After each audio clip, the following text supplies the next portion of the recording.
Will you scoot over? Mm-hmm. Are we live? Yes. All right. All right, let's just pull this thing up. Hi, everybody.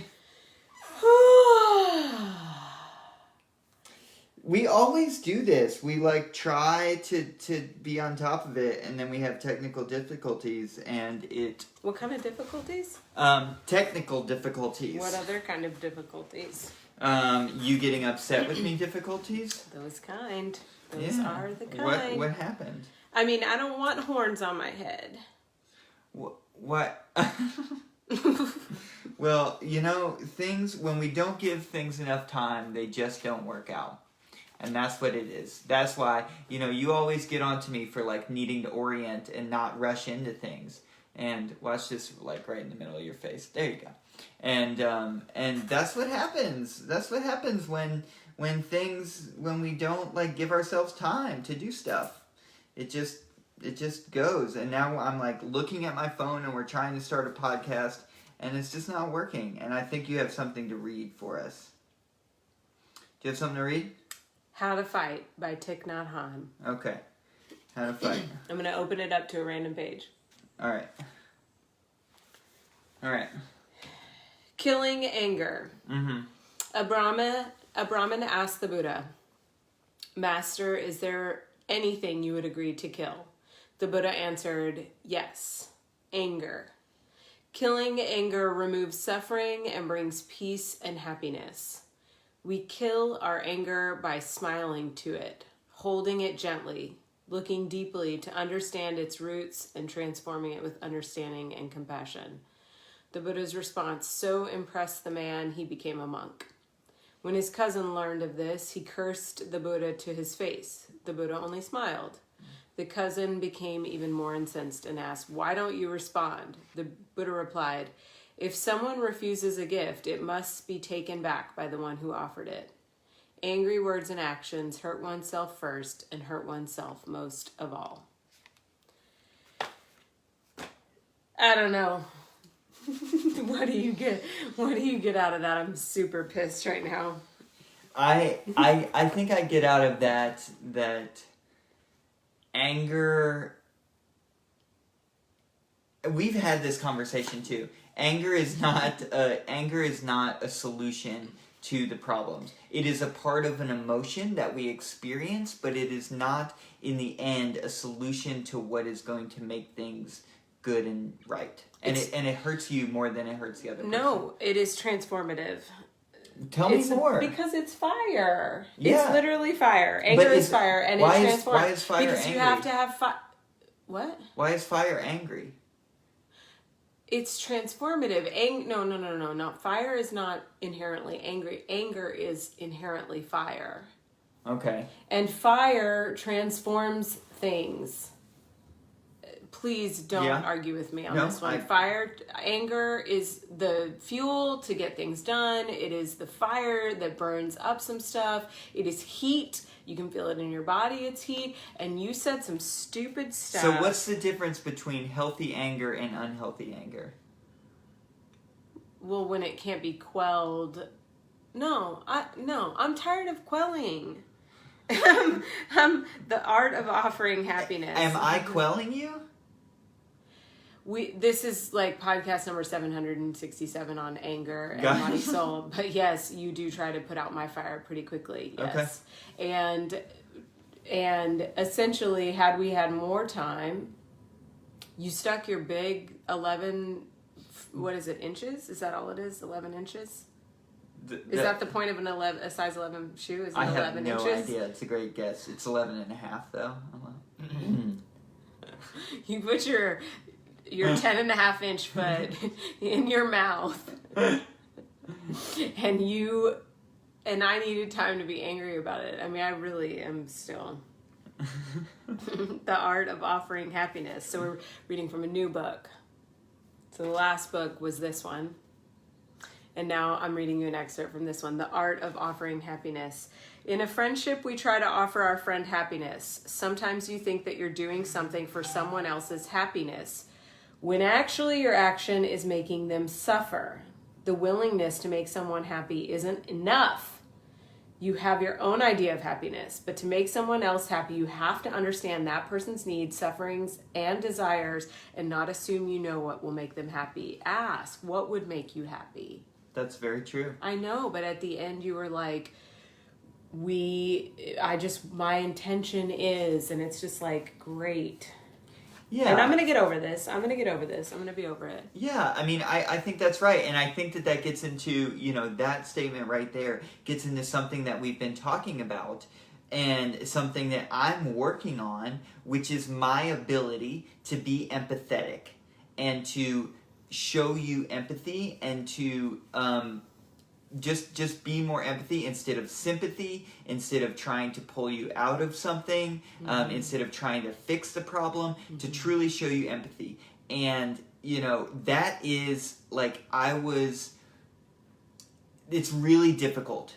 And for me, being empathetic, especially with you, I think in other relationships, in friendships, in professional relationships, I maybe can do it better, but I think with you it's especially difficult. And I think that's probably the case for a lot of people. Like, we were listening to a podcast the other day, a conversation between Brene Brown and Glennon Doyle, and they were like, yeah, you think you've got it, then try it on your mother, and like this familial relationship that we have, it's more difficult to do with those kind of people. And so anyway, I'm working on empathy, and with you right now, my empathy towards you in a lot of moments is clunky. It's clunky. It's hard. It's clunky. And one of the things that... Can I pause you real quick? Don't lose that thought. One of the things. I got it. Okay. Yeah, pause me. I just want to kind of express what we're talking about with empathy, which is that when you are empathetic with me, that means that I have the right, but also the space and the time and all that I need in order to express a feeling without you diving in to, like you said, fix or change or slow it down or anything. Like, you're not trying to transform my experience or what I'm feeling. You're literally just trying to be there for me. And you pretty much, so that it's clear what the issue is you do try to fix and change. You try to say it's going to be okay, it's all right, look at the bright side. And then the other way that you do a poor job is to say that you kind of in a scripted way will share, like, I'm so sorry. It sounds very robotic. I'm sorry you feel blah, blah, blah. But it's not this heart to heart where my aching heart, or, to use Thich Nhat Hanh's word, suffering, is met with deep understanding and compassion for the fact that I'm suffering. You don't even need to understand what I'm suffering about. In fact, what I was talking to you about earlier, there may be no description for what I'm suffering about. Like, you don't have to understand that. You just have to understand that there is suffering happening. Yeah. And can you empathize, just be present to that? I mean, your solution was terrible. And now I'm done criticizing you. Well, I appreciate the feedback. Thank you. And, I think that in all that, yes is the answer. That's where I want to be at. I want to be there. And we've had these conversations about it, about what it truly is to be naturally empathetic in a way that just comes across as and is truly genuine and is from the heart and isn't either rehearsed or isn't scripted and isn't the wrong thing, right? Like, that is definitely the goal. And I think part of, right before this, like, what I was going to say when coming off is, like, which was not a bad thing, but, like, what I was going to say was something along the lines of, I'm wanting to express my deep kind of, like, intention in the place I'm coming from, because I recognize that my ability or my attempt at being truly empathetic in a difficult situation, in a way in which I'm actually not practiced. I haven't been modeled empathy in a really strong way. You know, like I was taught from a more logic perspective, right? I'm a more logic oriented problem solver rather than, and I do that in my relationships, which is not empathetic. It's my own way. I adjust it. I see it through my own filters and lenses. And so to be truly empathetic is a big process for me. And in my opinion, it's almost the most difficult with you because I care about you more than anybody else. And so I'm wanting to express in that moment, I'm wanting to express just kind of like the root of where I'm coming from, just so there's some kind of grounding within that. Can you Make scoot a up? wish. Yeah, I can scoot up. If anybody has any wisdom on empathy, please weigh in because clearly I need it. Well, of course you do, but I want to include our beautiful community, all these folks that are watching. Hi Sharon, hi Will. Who else is there? I can hardly see. My armpit hair. Stop! You're grossing everybody out. Can you get the collie card, please? Yeah. The calling card. Yeah. This was the card that I pulled this week. Endings and beginnings. She is pissed and she burns things up so that things can start anew. I mean, she's just burning it down, babe. And that's the thing. And we've talked about this before, but sometimes you just have to burn it down. And it takes a little bit of like, in order to like get the burn, like, too much nicety is just not going to burn things down. And some things need to just be burned down. Agreed. And you are, and I am, a part of a system that needs burning down. And you got to provide context. I will. Hey, howdy.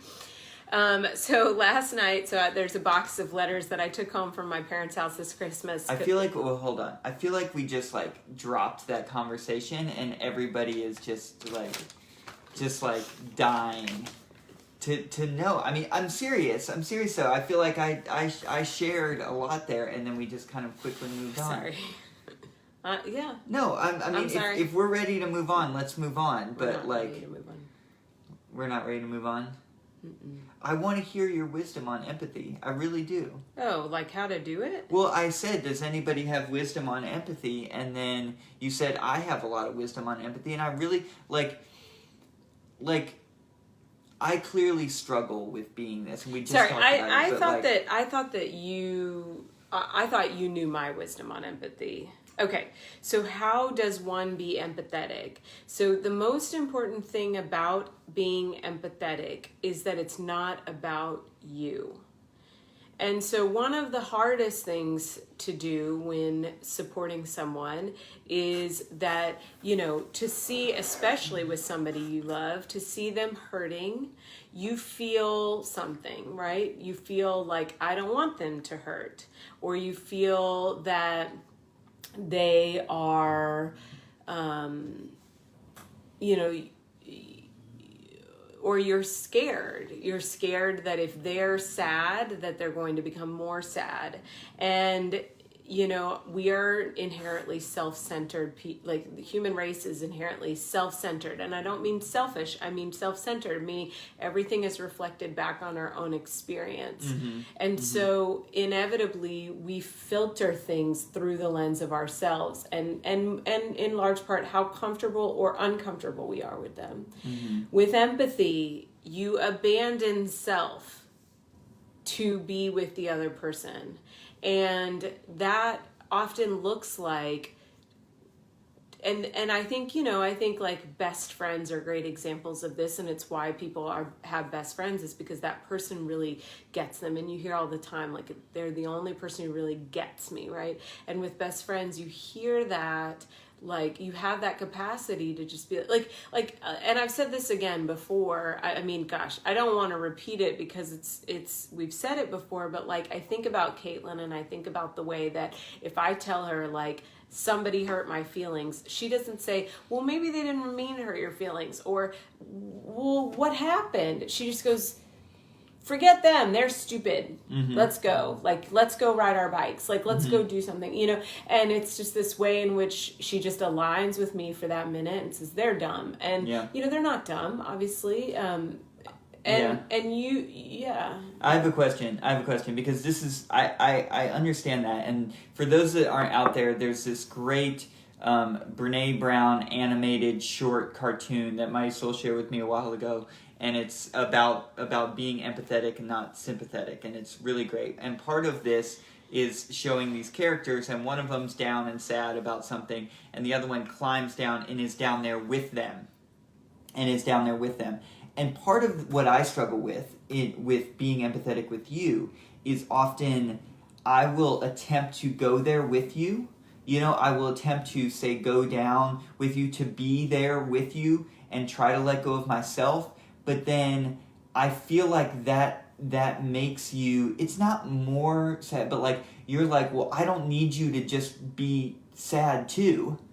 You know? I need you to be strong and talk me through this and at the same time be there with me. And so I'm not saying it's impossible. I know it's possible, but I'm just saying that's an area that I struggle with, is because when I try to be down with you, or not down, but like, I'm just using the analogy of this animation for folks that are listening. Anyway, when I try to, you know, be on that level and lose my sense of self and be where you're at, then I also become like my persona, my, you know, aura, when I'm putting off, then also becomes, you know, not depressed, but at a low point too, and so it's hard to maintain that balance. So what you're describing is kind of the definition. Just pay attention to me. We can get to the comments in a minute. Yeah. It's the kind of the definition of codependency. So you merge with me, you become one with me, and then you go where I go. And most of the time, a fear or sadness, like you were expressing some feelings to me last night that you were having, and I didn't go there like, oh yeah, that's terrible. Oh, we're, you know, in other words, like, we're screwed. Like, you know what I mean? Like, we're in this together, but we're sinking. It's like, it's a little, like, the only thing that I can think of is like, two wrongs don't make a right. Right. And so I don't need you to also feel bad. I want you to witness my feeling and not try to change it or fix it or do anything about it. But I don't want you to feel bad. I don't want you to start crying. Mm-hmm. I don't want you to get your feelings. I mean, it's like, I want you to, I need both strength and understanding. Mm-hmm. And anybody needs, not just me, anybody needs strength and understanding. So if somebody dies and you are the provider of love and support, you don't say to them, oh my God, you know, you're just like, oh my God, you know, you say like, oh my God, we're going to, you know, like, we're like, somehow convey, we're going to get through this. Mm-hmm. I am here for you. We are going to go there. And it's so subtle. It's so hard to explain, because I am actually describing going there with somebody, but without losing self. But I thought we were supposed to lose self to provide empathy. Right. And so no, this is the nuance. And I want to get to the bottom of it. You never lose yourself. Okay. You let go of your feelings about it. Like, right. Losing self, you release your relationship to it. Yes, the original losing self was to release your relationship to the situation. You do not become them, you do not merge with them, and you do not evaporate. You are the thing that they need more than anything, and you're their anchor. Mm-hmm. Like last night when you were sharing your feelings, I am your anchor. I know that we're going to get through whatever it is that you're experiencing. Mm-hmm. I just know we are. And I tuned into that feeling inside of me, and then I gave you so much love and compassion and understanding. It's understanding more than anything. I mean, you model it and you do a great job. I mean, I'm also trained as a therapist, and so it's not that fair, but it is also like, I don't know, I've been doing this since before I was a therapist with best friends, and I don't know, who else's deals? Who else has got that? I mean, seriously. Yeah, I mean, I think we had some comments here. Alberto says, take self out, not easy. Not easy. Agreed. Aaron says, I think empathy is more than knowledge of another situation. I think it's the willingness to put ourselves in another's shoes. I think it's knowledge, but more so the action that is empathy.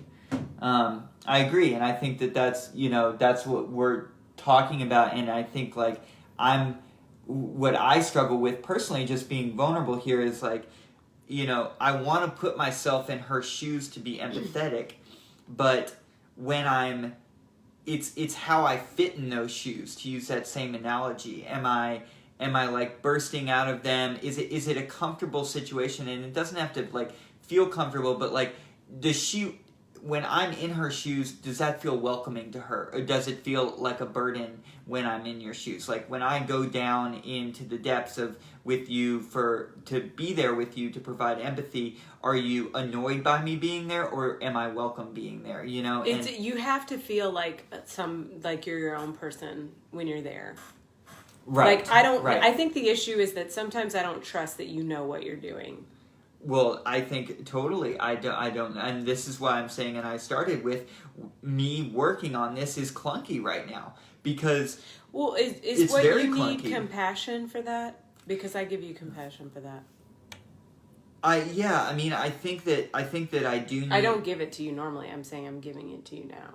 Yeah, I appreciate that. I think I do need some compassion, and I think that comes back to my original thing of stating my intention, just knowing that I may not do this right, but here's where I'm coming from, and you,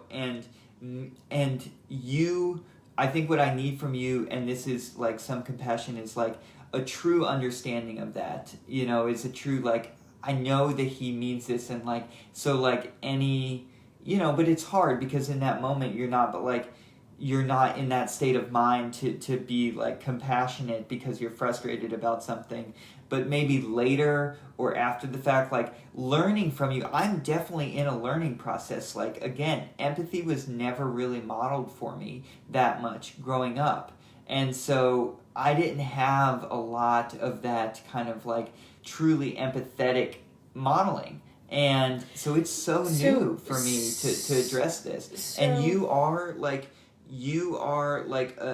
you're so in tune with kind of your emotions and where you're coming from that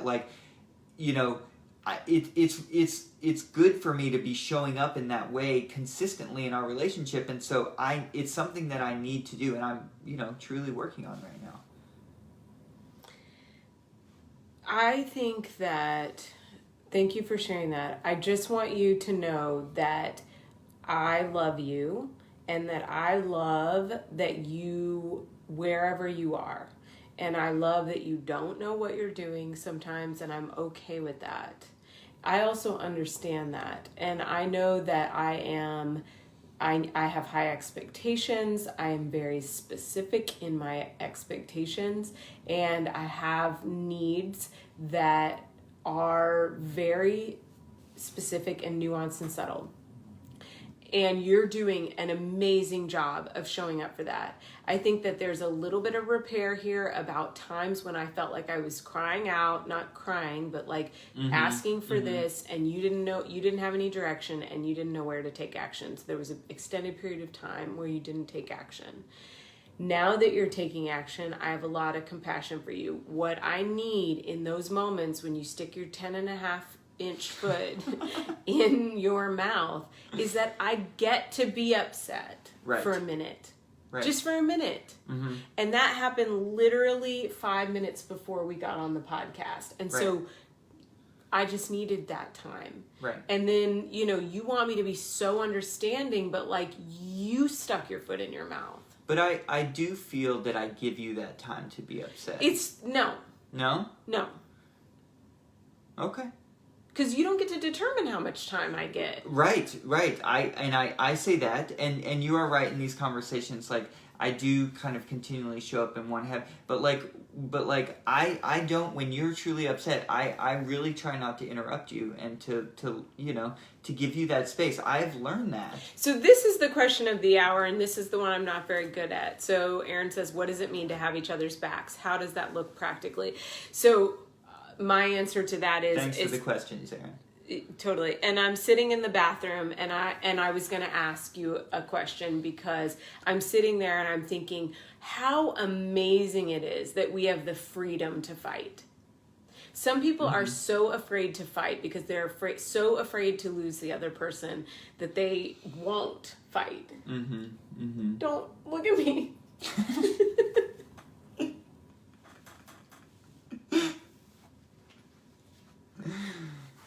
That's really powerful. I mean, I agree, babe. I mean, it's amazing that... I think part of it, just drawing it back here, is the reason that we started this podcast, because we were able to be vulnerable with each other in our learning and our growth process. We were able to be in our relationship, in our learning and our growth process with each other, and not be afraid, to not be afraid to say, these are the things I'm working on. We're going to rumble through that. We're going to work it out, because that is true commitment. One of the things that we've talked about a lot is, people talking about you have to have, really good communication to date multiple people, right? I'm going to date multiple people, and that requires really amazing communication, because you have to be so upfront and open and being vulnerable. And if that's your thing, great, that's fine.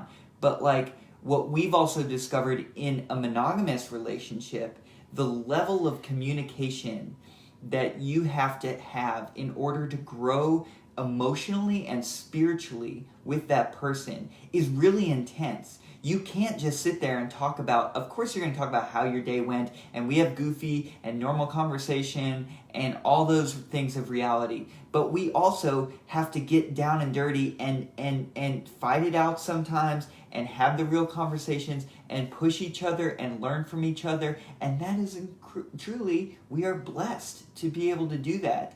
And I'm so grateful for us that we are able to share that gift with this Reading Aloud community. And, just thank you all for tuning in and listening, because that is what we want to share, and we want to be able to demonstrate at least what's happening in our relationship. We're not experts on this, but that you turn around and share that and be able to do that and read aloud, whatever the hell that means, in your relationship. No, what do you mean what that means? We have the newspaper on our table. We're reading it right now.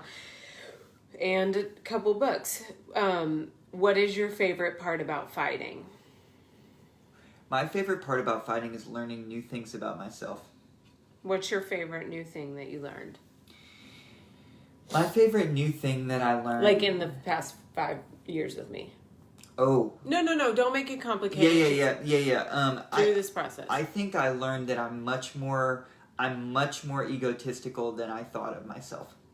That's interesting. I'm much more egotistical. I'm much more egotistical than I thought I was previous to this relationship. What about you? What's my favorite thing about fighting? No, well, yes, but your favorite thing that you've learned. Oh yeah, your favorite thing about fighting. See, there's my egotistical self thinking that your favorite thing was my favorite thing. My favorite thing about fighting is getting to feel all the emotions and having it still be okay. So kind of to my point earlier. Mm-hmm. And my favorite thing the best thing that I've learned about myself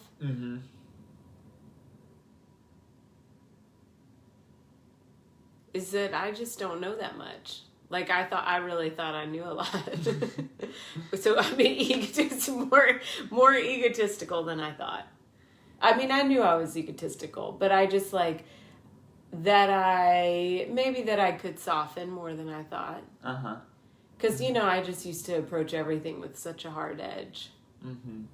And I start that way, but I don't know. I've really enjoyed like some of the practical applications of this How to Love book of like giving a gift or taking breaths, like simple stuff. Like one of my favorite passages is like when you're fighting with somebody, have gifts on hand.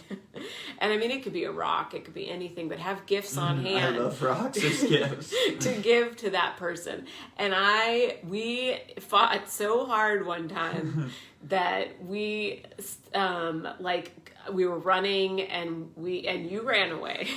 Normally I run off. I mean, I can't really run that fast, but you were like, I'm out of here. And I went and I picked flowers for you after you left me in the road. And seriously, and I brought those flowers to you, and I thought to myself, I was carrying those flowers home, and I thought, and I had tied them up the way you tie up flowers when you make things with flowers, and I had tied them up and made this bouquet. I mean, it was weeds, but they were pretty.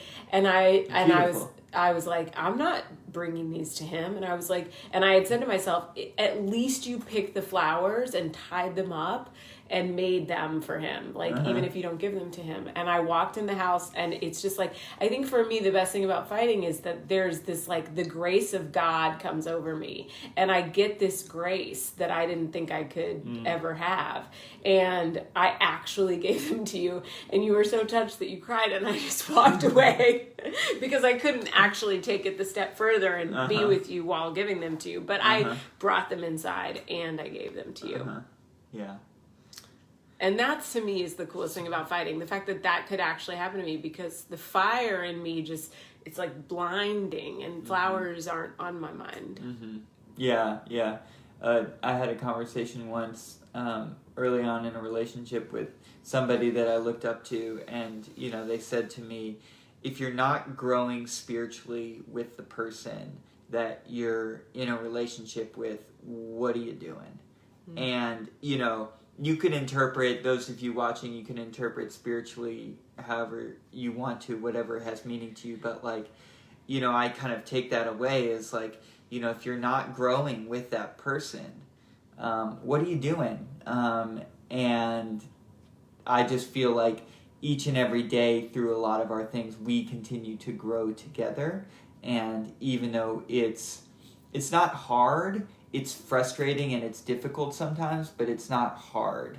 And I think that's a distinct difference. So thank you for the flowers. Have we had some comments? My phone died, so I can't see it. Yeah. So Zoe Maya says, thanks for being so vulnerable with all of us.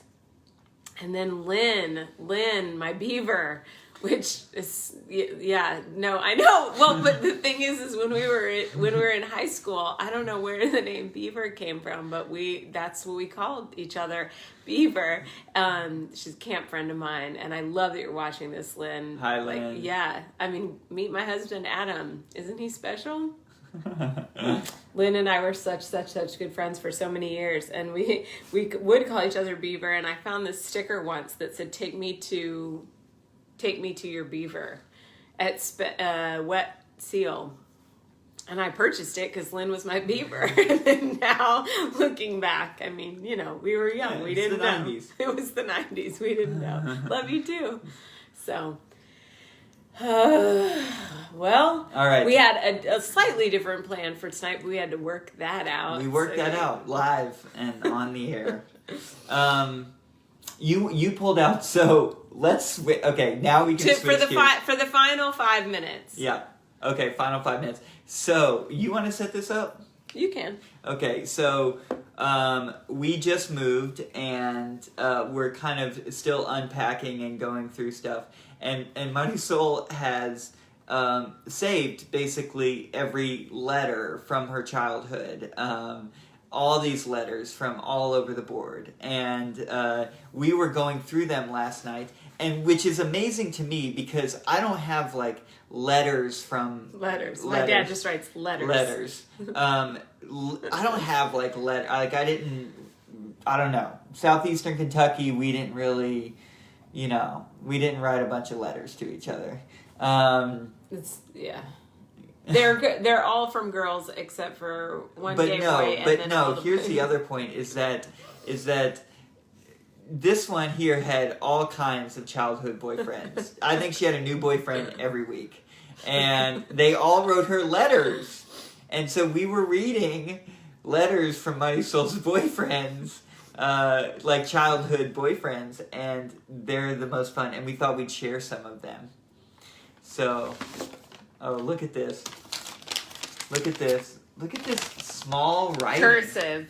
Cursive small writing. And the exclamation points have hearts under them, and so do... I don't know. I mean, I think we're gonna change the first name for privacy purposes. Whatever. Yeah, Shane.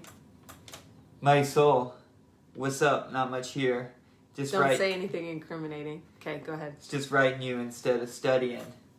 Yes. So what